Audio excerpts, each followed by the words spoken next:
एक छोटे से गांव में एक पुराना घर था जो सालों से खाली पड़ा था। सब कहते थे कि उस घर में भूत प्रेत रहते हैं।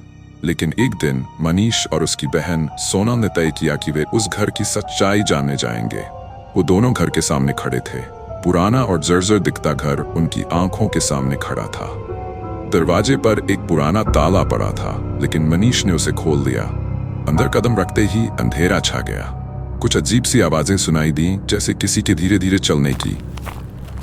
सोनल डर के मारे मनीष से सट गई, लेकिन वह भी घबराया हुआ था।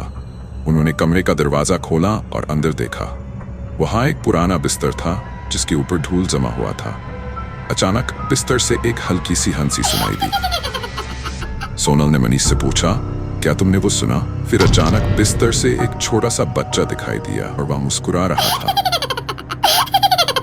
मनीष और सोनल डर के मारे घबरा गए। बच्चा बोला, क्या तुम मेरे साथ खेलोगे? उसकी आवाज में कुछ अजीब था।